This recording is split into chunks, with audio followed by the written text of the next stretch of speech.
Hi, I'm Pete, And I'm Dan. and we're Hound Agency. A bit about me. That's an interesting story, really.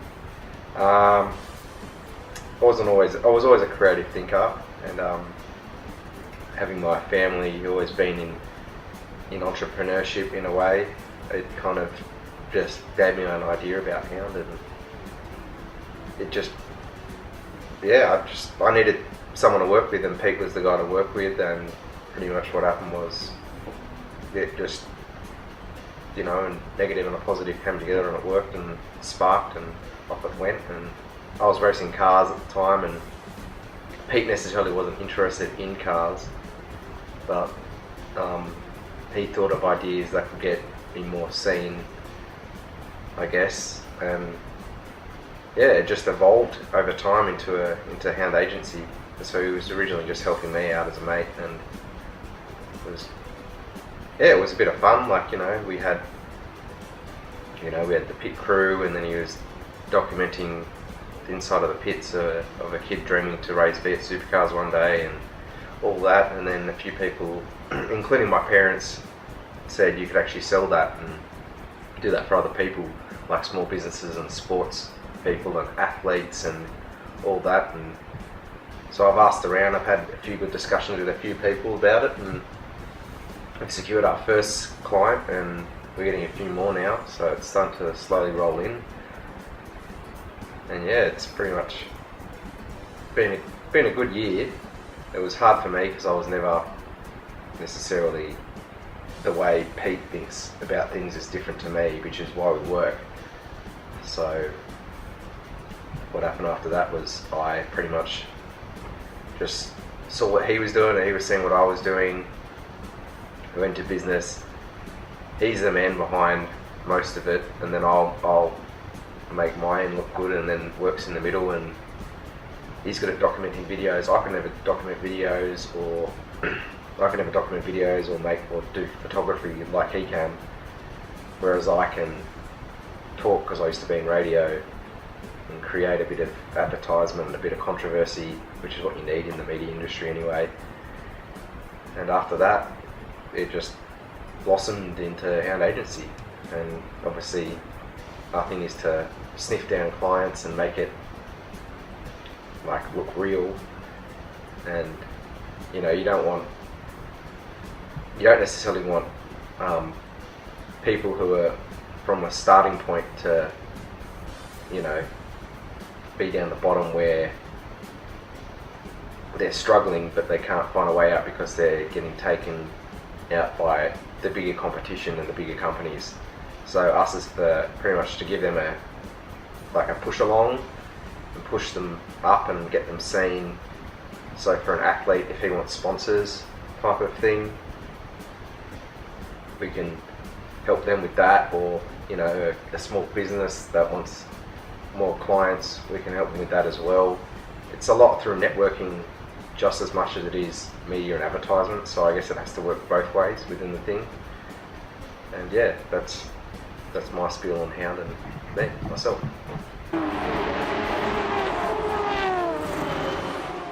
Well, I'm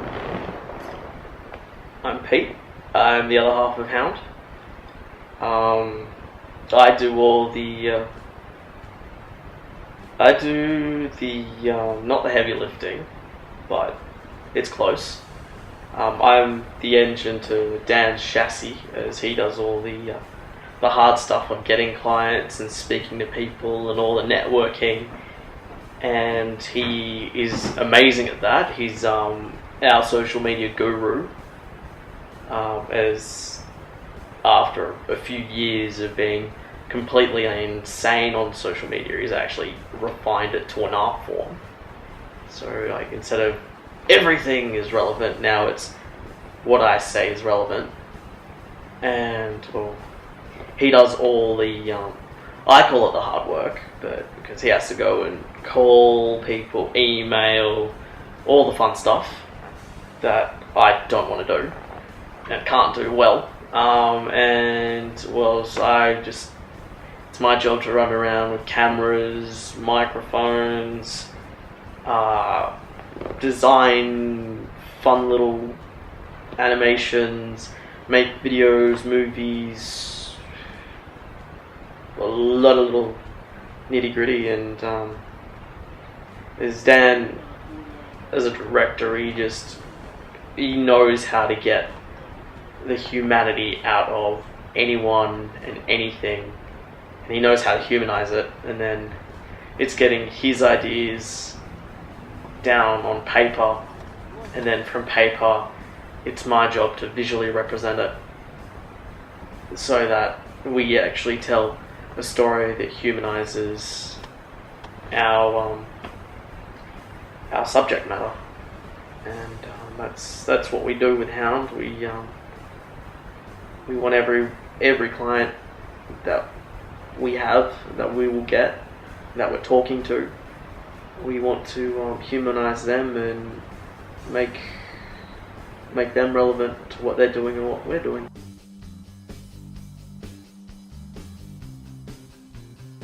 Come on. Come on. Come on, Daddy. Come on. Be happy. Be happy. Run, puppy. Run. Yeah, so how did Hound Agency get started?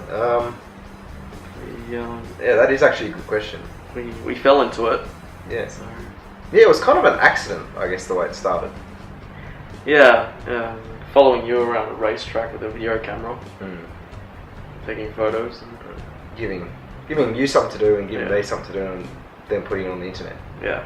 and then seeing what happens when people see it, I guess. Like your mum and dad are like, you should actually do that for a living. That was pretty cool. Like, oh, it's like, I thought at that stage I was talking about me racing cars for a living, but they meant something different. no. It's what Pete does all the designy stuff in the background, and you've got a face for radio. Thanks. I got a face for TV. Mine kind of looks like a hobo now. Yeah, go get your hobo satchel. Yeah. But yeah, I don't know, I guess, yeah, you're right. It kind of just came out of the whole racing thing when you were helping me with the media there. Yeah, started off making you look good on the internet with videos that were not raw cut, but put together with a soundtrack and actually made to look good. Well, your idea for media is opposite to what people would think, which is actually to get an inside view of what happens within a company or an athlete, which we're trying to do in Hound. Or, you know, getting a small business up and running. And we want to humanize everyone, regardless if they are a sports star or a team, or just we want to get them to be human and seen as human and not as gods and demigods and someone who has to be worshipped. We want to show them that they are too a person and they have been a little guy and they're making their way in the world like we are. Yeah, in real life, if you get thrown with a snowball in your face, you're not going to get a girl like a Canadian club. So we want to make that real. So we don't want to show what can happen or what could happen in your imagination. We want to show reality. But with a bit of creativity. Definitely we're going to throw some fun stuff in there. So that's what we do. And that's how Hound, I guess, happened. So you were out of work. You weren't necessarily out of work. We just finished studying and finished a couple of internships, which taught me a lot. Props to Giving Gifts, Mr. Aristotle, and Pacific Retail. They taught me a heap. There's a whole bunch of people that I'd like to thank from there, but yeah, they're all awesome people. And yeah, you were just out of the job as well. I'd had a few rough years. I was in radio for about a year and a half, going up and down, and it's just such a political, commercial game. Yeah, you're promoting as well. Yeah, and the nightclub promoting came out of that, which I used my radio skills to, and then that became the Facebook thing, and I just started to talk a bit of crap on Facebook, which either works out. It can either be your enemy or it can be your best friend. We've changed since we started. So actually, we're prospering in what we do, and we love what we do, and that's to be creative and make some cool stuff to basically make you known, make our clients known, make ourselves known. You can explain how the word Hound came out of it, Yeah. and the way the concept of the company That works. was a fun story. So basically, the story behind our name comes from many places actually. So the first was I'm a capitalista, and my nickname is Fox. The reason why it's Fox and not Raposa or Raposo is because in Portuguese it's feminine.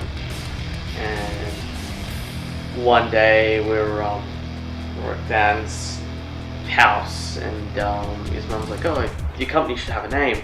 Okay, cool. And trying to find out some cool names and everything, and his mum's like, "Oh, you should do Houlihan and Fox." I was like, "Well, yeah, I love my nickname, but it doesn't work with Houlihan, it doesn't work with Hooli, so..." Then it didn't want to be just one side of the company, so we had to come up with a combined name. So yeah, we had to have what we were, and out of Hooli and Fox, like, well, why don't we change it to Fox and Hound? Did a lot of research. There's a lot of Fox and Hounds out there. There's a lot of hounded foxes. So we just said, well, why don't we just drop and Fox and put Hound there instead? And that was our name straight from there. We were Hound. And we kept it simple with the whole logo. We didn't overdo it like some companies. We had to kiss it. We had to make it simple, and we. It's really funny when you show people you show them the logo. They have a look and they go, "Oh, I see the tail, but what's going on with the O?" It's actually a dog nose, and people have to do a double take to see that it is actually a dog nose and not an O, or a kind of circle missing two little squiggly bits, which is the number one form I've heard of. That's what it looks like. Yeah, so we've started to use the nose a bit as our main part of the logo when we need to put it on an advertisement. The joke behind it is that we're sniffing out the competition, Yeah. sniffing out potential clients, and sniffing out the way to do things. So pretty much I get my hands dirty and you clean it up, because that's what I like to do. I like to talk and You dig the holes, Yeah. and I bury the bones. yeah, So that's how we work. yeah. I'm the one that seems to get in a lot of trouble. Yeah, that's true. That's true. Yeah.